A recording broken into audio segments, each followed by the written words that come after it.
Don Enrique de Barrio, buenas tardes. ¿Qué pasó, Edwin, Luis? ¿Cómo están? Gusto saludarlos a todos. Bien. Creo que están muy idealistas ustedes el día de hoy. No, es que aquí hay un par que son más filosóficos que otra cosa. Hay otros que son unos jodedores, pero no. Yo por eso me sustraigo. Yo Siempre un también. gusto estar aquí, siempre un gusto estar aquí. Enrique ayer lo vi en una entrevista en un canal de televisión, cómodo, con una parte, un backing todo veraniego, y hoy lo veo todo sofisticado con una pared de cemento y etcétera. Esa es la diferencia entre estar en el paraíso antonero, en el Valle de Antón, y estar aquí en Panamá. Eso es verdad. Oye, pero tú sabes que alguien por ahí, que no voy a decir el nombre, me dijo: oye, Enrique, estabas igualito a Rubén Blades, con esa boina y esa barba. Eso sí me ha dado risa. ¿Y eso es bueno o es malo? Eso es lo que habría que preguntar. Hombre, yo no sé. A mí me cae bien. Yo creo que es un excelente cantautor. Eso sí. No. Excelente. No, tal vez es uno de los mejores que haya parido este país como cantautor. Pero déjalo Así ahí. mismo es. Déjalo ahí. Pero ¿por qué, señor? ¿No? El tipo es bueno también en todo lo que ha escrito. Alguien ha dicho que es malo. No, pero déjalo en lo suyo. No, pero ¿No también tienes lo suyo. alguna duda que Olga Sinclair es una de las mejores, no sé qué, pintura, la de ella? Hay apreciaciones, mire, fíjese, hay Bueno, en apreciaciones. la música también. En la música Pero también. el señor Rubén Blades es bueno escribiendo, Y muy bueno, en la plástica y en la pintura también. Olga Sinclair es muy buena. muy bueno escribiendo su Y Olga crónica. también.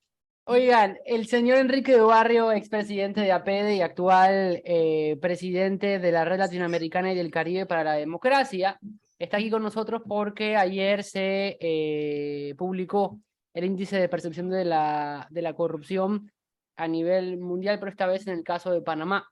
Y los resultados hablan de un estancamiento del país en la lucha contra la corrupción, la falta de creación y reforma de las instituciones, la falta de poner este tema como prioridad. Recuerden las veces que hablamos aquí de que, por ejemplo, en las mesas de diálogo el tema de la corrupción quedaba de último o estaba fuera de la mesa. Y es por eso que invitamos a don Enrique Barrio para poder intentar analizar un poco más este tema, don Enrique. Muchas gracias por la invitación. Y agarrándome de una de las cosas que acaba de decir, una de las cosas buenas entre lo malo es que hoy día ya el tema de la corrupción está siendo de mayor preocupación que antes. Y no lo digo yo, lo dice la reciente encuesta del CIEPS, ya marca la corrupción entre uno de los temas que preocupan a los panameños. No tanto todavía, pero ya por lo menos estamos subiendo y eso es importante. Se ha hecho, y yo creo que no es que hoy día exista más corrupción que antes necesariamente, sino que hoy día la gente ya está más consciente de cómo le afecta. No suficiente, obviamente no suficiente, ese es uno de los problemas que tenemos, ¿no? Pero, pero sí estamos mal, o sea, como decía el informe, estamos estancados. Cuando te hablan de que estamos con una calificación de 36 sobre 100, Edwin, eso me recuerda a los tiempos allá en La Salle. Yo hice una regla de 3 y ¿sabe cuánto nos da? 1.8, 1.8 sobre 5. Así de mal estamos. ¿Usted también fue alumno del Ni profe? para rehabilitar. Yo yo no fui alumno de profe. Ah. Cálmate, ¿qué te No hay, pasa? no hay tanta diferencia de edad. Oye, Edwin, no permitas esto, por favor, hombre. No, este tipo es un igualado. No, pero digo, hablando en serio, es realmente preocupante, como lo dice el informe, estar entre 101 de 180 países y sobre todo cuando hacen el análisis de cómo estábamos hace 5 años, cómo estábamos hace 10 años y prácticamente no nos hemos movido. No nos hemos movido. Es decir, que la lucha contra la corrupción no ha sido suficientemente efectiva. Y para que los oyentes estén claros, Panamá en esta puntuación se compara con países como Kazajistán, como Serbia, países donde existen regímenes bastante autoritarios, ¿no? Por aquí tengo la lista. Kazajistán, Serbia y Turquía, cuando nosotros más bien deberíamos aspirar a tener una puntuación mínimo de 60, y 60 todavía no es algo así como muy, de lo cual nos podamos sentir muy orgullosos, pero 60 equivaldría más o menos a 3 sobre 5. Ahora, Entonces Enrique, es un tema que hay que mirar muy en serio porque realmente, como yo señalé en algún medio de comunicación, bueno, a ti mismo, Leo, el país como que se va desdibujando, o sea, la corrupción, este índice de percepción de corrupción, tengamos claro que mide lo que es la percepción en lo público, no público, gubernamental, político, no mide la corrupción en otros sectores como el sector privado. La corrupción está por todas partes. O sea, ese es un flagelo que está permeando toda la fibra social de la sociedad, valga la redundancia, e impide muchas cosas. No solamente causa impunidad, falta de certeza del castigo, inhibe la inversión extranjera, causa pobreza. Hay una relación muy directa entre, por ejemplo, corrupción y pobreza, corrupción y débil institucionalidad. O sea, la pregunta es, ¿qué vamos a hacer al respecto? O qué vamos a hacer, sobre todo en un año preelectoral, para que las cosas realmente cambien en este país pero y no Enrique, vayamos rumbo al abismo? un tema en el que alguna vez en tu agitado mundo, no, más que empresarial, gremial, has estado involucrado en estos procesos de selección de magistrados de la Corte. Yo no tengo ninguna duda que esa calificación, uno de los factores que está pesando demasiado, tal vez no el único, pero uno de los es el problema de la justicia. Siempre lo digo aquí en este programa y en la mañana, los postulados de la lucha contra la dictadura eran democracia, justicia y libertad. La libertad indiscutiblemente la tenemos y la ejercemos todos los días. La democracia con muchas imperfecciones allí va andando, pero de la justicia nunca se resolvió. Si nos vamos a la justicia de la dictadura y a la justicia de la democracia, yo no siento que ha habido de que la justicia es igual para todos. Entonces, vamos a ir a unas elecciones el próximo año, alguien va a ganar, pero el tema de la justicia se va a mantener igual, Enrique. El tema de la justicia se va a mantener igual en tanto no se den las designaciones correctas, porque el pez se pudre desde la cabeza, ¿no? Nosotros necesitamos cambiar. O sea, el problema del órgano judicial es extenso, pero yo insisto en que mejorando las cosas a nivel de la cabeza, o sea, de los magistrados de la Corte Suprema de Justicia, por un lado, y por otro lado, en la Procuraduría General de la Nación, las cosas deben cambiar. Pero ¿quiénes designan a esas personas? Ahí entra el tema del presidente de la República, en acuerdo con su gabinete, después lo tiene que aplicar la Asamblea, y hemos visto cómo siempre se dan negociaciones al respecto. Yo era de los que decía que este presidente, el presidente Cortizo, había hecho algo bueno a diferencia de sus antecesores. ¿En qué sentido? En el sentido que al nombrar, cuando le tocó designar magistrado de la Corte Suprema de Justicia, designó a personas que no eran de su círculo de confianza o de influencia. Personas que nosotros conocemos, ¿no? Como Pepe Vázquez, como Maribel Cornejo, como otros que están allí. Yo creo que eso es algo, y lo hizo sin necesidad de haberse cambiado la Constitución, que ese es otro tema que hemos hablado hasta la saciedad, ¿no? La necesidad de cambios puntuales a la Constitución. Y yo creo que Pero en ese Enrique, sentido hemos avanzado poco. Enrique, perdona, esas mismas designaciones todas en la cual yo tengo que decir, bueno, me dio algo de esperanza, de manera unánime votaron que no había prueba idónea para investigar y llevar a juicio a Pancho Alemán. ¿Y quién entregó las pruebas? La Contraloría. ¿Quién puede entregar mejor prueba idónea en la Contraloría? Más nadie. Estoy totalmente de Y acuerdo contigo. unánimemente los 9 votaron que no hay prueba idónea. Y esa iba a ser la parte de mi comentario. Por eso dije que yo me sentía así cuando se dieron esas designaciones, pero está lo que tú acabas de señalar. Está, por ejemplo, la designación reciente del reemplazo del magistrado Araúz, una persona claramente vinculada con el partido en el poder, cosa que a mí por lo menos me ha decepcionado bastante, ¿no? Me ha decepcionado bastante. Y sí, ese es uno de los temas. Pero mira, aquí, y lo decía también ayer a Leo, o sea, primero que todo es tener claro cuál es el problema que tenemos con la corrupción y hasta dónde nos puede llevar. La gente tiene que tomar conciencia de eso. Y sobre todo, estar claros que la decisión, y esto aunque parezca repetitivo, o sea, pero es así, la decisión la tenemos todos cada 5 años. Nosotros elegimos muy mal en este país. Yo me canso de decir, no me canso de decir que si bien debemos enfocarnos hacia lo político, lo gubernamental, lo público, político, yo creo que más tenemos que enfocarnos en la misma ciudadanía. Aquí tenemos un déficit de ciudadanía horrible, tenemos una cultura democrática muy débil, un clientelismo político exacerbado. Llegan las elecciones y votamos muy mal. Votamos muy mal. Y por otro lado, también la gente tiene que involucrarse mucho más. O sea, la oferta electoral tiene que mejorar. Yo no estoy en ningún partido político, pero yo, por ejemplo, aplaudo esfuerzos como lo que está haciendo el diputado Juan Diego Vázquez con este grupo Coalición Vamos, y siendo un fiel creyente en el sistema de partidos políticos, yo creo que eso es lo que hace falta, meter unos 10, 15 diputados independientes correctos de la Asamblea para forzar a que los partidos políticos se depuren y cambien. Don Enrique, Enrique, una pregunta, perdona, Leonardo. sí, adelante. Yo lo he escuchado y la verdad me quedo con una inquietud, porque estoy de acuerdo que el Estado, el gobierno, vamos a decir, los gobiernos que han pasado, el tema de la corrupción ha ido creciendo y creciendo y creciendo. Pero en ese estudio, ¿por qué se extrae a la parte privada?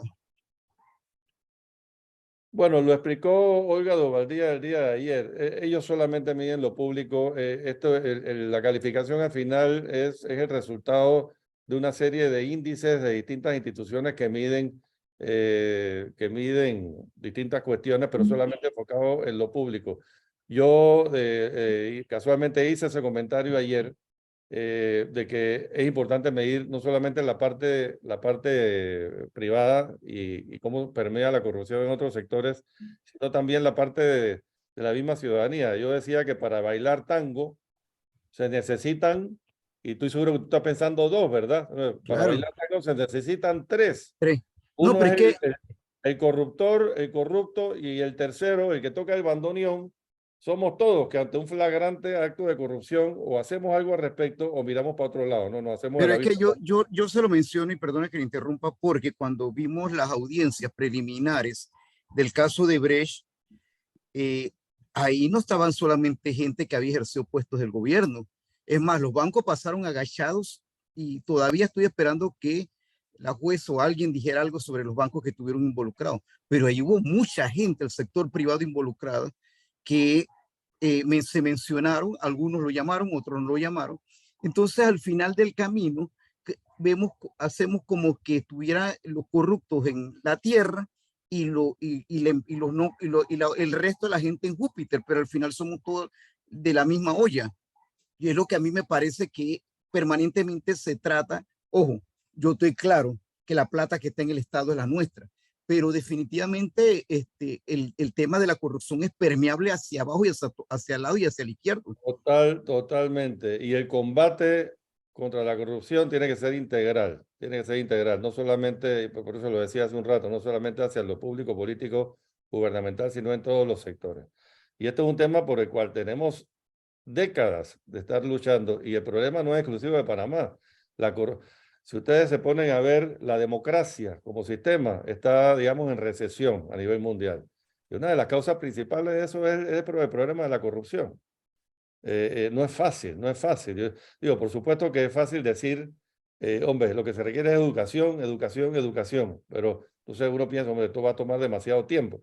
Por eso que yo pienso que nosotros debemos tratar de que realmente las cosas cambien o comiencen a cambiar mediante la elección de mejores personas a nivel de la presidencia, de los diputados y demás. Y desde allí, ahora el idealista estoy siendo yo, ¿no? Desde un liderazgo inspirador, comenzar a cambiar las cosas. Comenzar a cambiar las cosas mediante la educación, mediante la promoción del liderazgo, mediante el nombramiento de la gente correcta en las distintas entidades o instituciones. Pero ¿cómo logramos que el electorado vote mejor, que vote a conciencia? Que no es otra cosa que votar por aquel que realmente va a gobernar en los mejores intereses del país, del bien común. Ahí está la clave. Ahí está la clave y que al final no tengamos que escoger entre lo menos peor o que el sistema de partidos políticos nos lleva de todas maneras a escoger a una de las figuras que todos sabemos aquí no van a aportar nada nuevo, sino todo lo contrario, están amarrados con la forma de hacer política de siempre, ¿no? ¿Cómo yo como periodista, voy a preguntarlo directamente, le explico a una persona de mi edad que ve poco medios de comunicación y que dicen, hizo este acto de corrupción, pero a mí no me afecta? ¿Cómo yo le explico cómo a esa persona le afecta, uno, este índice, y dos, que Panamá sea percibido con un país con tantos problemas de corrupción en este momento? Un país donde no existe certeza del castigo, donde hay una rampante impunidad, donde no hay inversión directa extranjera y por ende la economía se mueve mucho más lento, no hay creación de impuestos, eso nos impacta a todos. Yo creo que por ahí hay que comenzar, que la gente entienda realmente. Hay un índice, ahora mismo no tengo la cifra, y por eso que no me atrevo a aventurar un número, pero hay un número que se ha calculado de cuál es el costo de la corrupción por país a nivel anual. Estamos hablando de cientos de millones de dólares. Entonces, todo ese dinero que se va en corrupción puede ser utilizado o mucho mejor utilizado en construcción de escuelas, en mejoramiento del sistema de salud, etcétera, etcétera, etcétera. Yo creo que esa es la forma como mejor la gente debe entender cuál es el costo de la corrupción y cómo me afecta no solamente a mi entorno, sino a mí en lo personal. Luchín, ¿alguna pregunta? No, mira, te voy a decir una cosa. Él tiene toda la razón, ¿no? Totalmente. Ahora, me llama la atención cuando él pregunta, ¿es qué tan rápido lo podemos hacer? Es verdad que a veces decimos educación, educación, educación, pero nos va a tomar tiempo. Aquí vamos a tener que tomar otra estrategia para hacerle llegar a la gente, que la gente vea que el problema de la corrupción es un problema muy serio, un problema que está básicamente atacando a todos los ciudadanos, ¿no? De una manera u otra. Y lo podemos ver en el punto de vista que las cosas se hacen más caras todos los días. Aquí cambian los precios todos los días. Esto no puede ser. ¿Hasta dónde vamos a llevar con esto? Así mismo es. Tenemos que vernos comparativamente con los países que lo están haciendo mejor, ¿no? Por ejemplo, aquí en el continente tenemos no voy a mencionar a Canadá y Estados Unidos, pero uno que tenemos más cerca, porque porque parte de Latinoamérica es Uruguay. Sí. ¿Cómo está la cosa allá? Allá la cosa va mucho mejor. Está mucho más alejado del autoritarismo y hay mayores libertades y demás. Entonces, yo creo que, mira, por ejemplo, tienes el caso de Singapur. Muchos concluyen que Singapur es una dictadura buena. Yo no sé si tal cosa existe, pero lo cierto es que en Singapur, en menos de 60 años, Edwin se ríe, en menos de 60 años, miren lo que han logrado. Los números de Singapur, para que estemos claros, hace 60, 65 años, eran peores que los de Panamá. Y hoy día es una Más, alrededor de 70, 80 años, eran peores que Panamá. 70, y entonces vino el fenómeno del Lee Kuan Yew, ¿no? Y mira, Singapur hoy es uno de los países que mejor calificado está en la lucha contra la corrupción. Pero claro, ahí están los temas que se salen de lo que es un sistema democrático. Pero yo creo que lo que hace falta, no vamos a irnos al extremo de Singapur, digamos, para lograr estos objetivos. Eso te iba a decir. Un mínimo de orden, hay que poner orden. Hay países, creo que hasta Vietnam, que estaban muy por debajo de Panamá en la década de los 60 y hacia atrás, y hoy Vietnam, ojo, nos supera. Así mismo es Corea del Sur, mira cómo está Corea del Sur, Irlanda y Singapur, yo creo que son, y Vietnam, como tú bien dices. O sea, sí se puede, como lo hicieron allá en Singapur. O sea, ahí la apuesta a la educación es férrea, es una cosa, ahí no tienen estos complejos de que no se puede importar talento de afuera. Ahí sencillamente gobiernan con lo mejor de lo mejor, no importa que sea otra nacionalidad. Allá un ministro de Estado gana $1 millón al año, me dicen ustedes. $1 millón al año. Pero no hay corrupción, no hay corrupción. Allá existe un sistema de meritocracia. Quisiéramos nosotros estar mínimamente cerca de eso. Enrique, yo te voy a decir, tenemos que comenzar por algún lado. ¿Y dónde tenemos que comenzar? El lugar más flojo que tenemos es la justicia. Por ahí tenemos que comenzar, ¿no? O sea, los que están ahí, los que ponen ahí como magistrados, los que ponen como jueces, la pregunta es si son suficientemente con capacitación para poder hacer lo que les toca por hacer. Aquí las leyes las tenemos. Lo único Y es que ahí no las estamos ejerciendo. en tu análisis incluye el Ministerio Público también. O sea, Claro. todo el sistema, ¿no? Ahora universidad, Ministerio Público. No puede ser que aquí, óyeme, hay casos ¿sabes? Nada como pato, hace como pato, vuela como pato, pero no hay forma de que el sistema de administración de justicia lo declare culpable. No existe esa certeza del castigo, sobre todo para cuando se trata de personas poderosas, influyentes ya sea económicamente o lo que sea, ¿no? La justicia sí es buena para lo que menos posibilidades tienen, ¿no?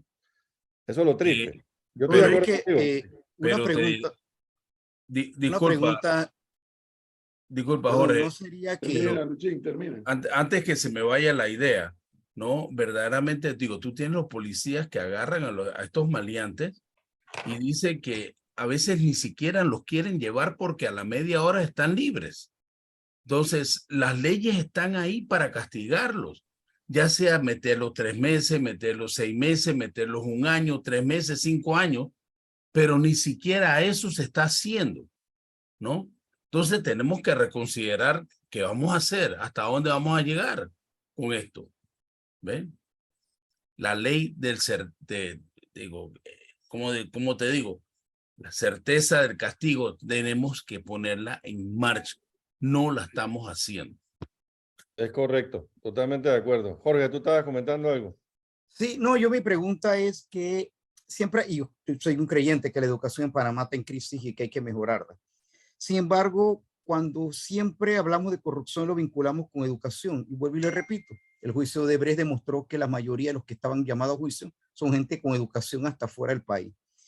¿No será que no terminamos de Tú puedes tener entender? la mejor educación del mundo, pero si tienes los valores totalmente invertidos. Es que a eso voy, don Enrique. Yo creo que hay un tema deontológico, hay un tema más profundo que el tema de la educación, que no terminamos de aterrizar en el país, que no terminamos de comprender bien, porque, porque lo resumimos siempre, y perdónenme, estos organismos cuando hacen estos estudios, siempre vinculan el tema de la educación y hasta estigmatizan el tema de la corrupción. Pero para mí va mucho más allá de un tema de estigmatizar y educación. Va un tema, vuelvo y le digo lo que usted acaba de mencionar.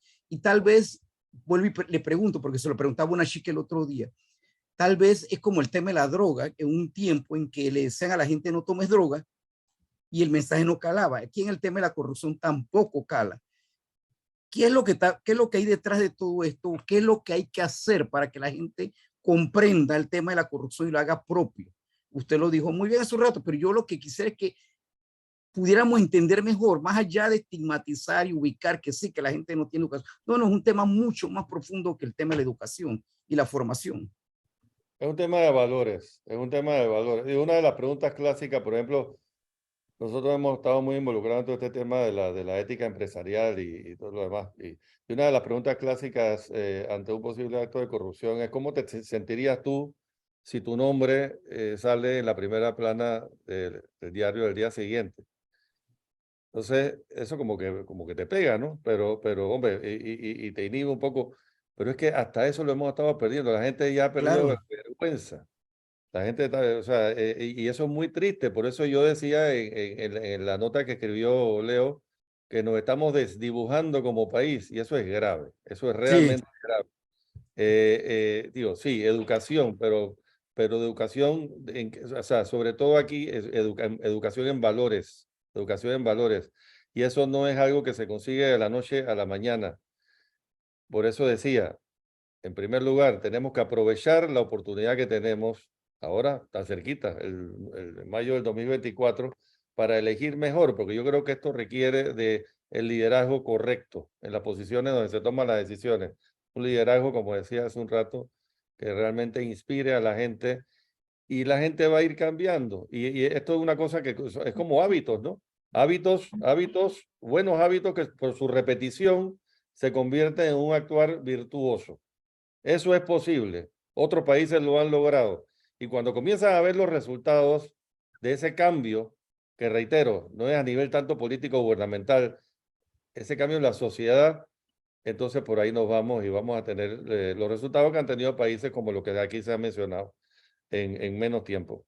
Don Enrique de Barrio, Luchina, ¿alguna pregunta más? ¿No? Sí, yo lo único que le iba a decir a Enrique de esto, que Chuleta es una tarea difícil, es una Muy tarea difícil. difícil en el sentido de que cómo vamos a educar ahora mismo a la gente para que la gente sepa, y ven acá, con que la cual estás proponiendo tú para votar, pues no, mira, me parece que es una rata o una cosa de ese tipo.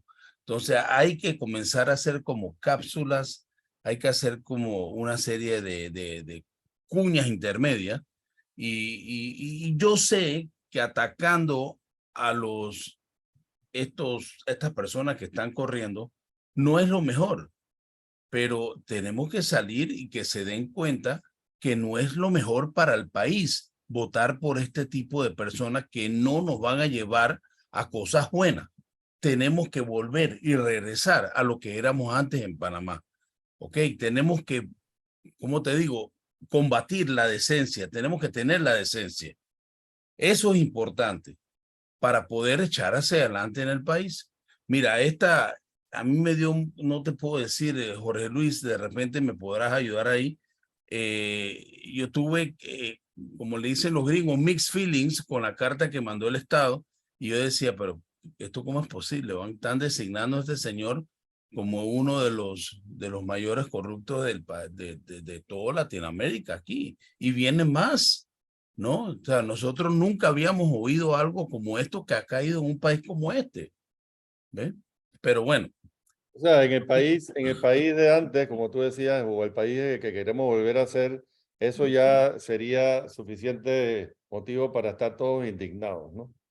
Sí. Pero no, por eso es que digo, yo creo yo creo que esto va a seguir, ¿no? Porque como vieron que le pasó al vicepresidente Cartes allá ¿dónde que fue? En Paraguay. Y después de haber Paraguay. sido designado en Paraguay, lo metieron en la famosa lista Clinton, ¿no? Y ya eso involucra a las empresas y demás y a todos los asociados. Y eso es lo que puede pasar en el caso de esta persona. Y eso sería gravísimo para Panamá. O sea, ustedes saben las empresas de las que estamos hablando, si las involucra, si afecta a la cantidad de empleados que hay ahí, eso sería realmente espantoso. Pero Luis, yo creo que tú tienes toda la razón. Yo creo que hay que hacer cápsulas, hay que hacer mucha docencia, mucha sensibilización y explicarle a la gente así con palitos y bolitas, como dicen los mexicanos, cómo afecta la corrupción a ti personalmente, a tu entorno y al país, y cómo las cosas pueden ser mejor si cambiamos. Y que el poder y la corresponsabilidad está en nosotros, no está tanto en los que están aquí en el ruedo político. Nosotros tenemos todo el poder de cambiar la cosa. Y una vez que tengamos a la gente correcta, o sea, yo seguiré insistiendo en ver el vaso de agua medio lleno, no medio vacío. He visto que ha podido suceder en otros países y por qué no en Panamá. Tenemos que seguir la lucha. Tenemos años de esto, ¿eh? Años. No es fácil, pero hay que seguir y hay que ser cada vez más creativos. Don Enrique Barrio, le agradecemos por el tiempo que nos ha brindado esta tarde y bueno, es un tema que seguiremos debatiendo y nos gustaría poder volver a invitarlo para tocarlo aquí en 5 a las 5. Con muchísimo gusto, a la orden siempre. Gracias por la invitación.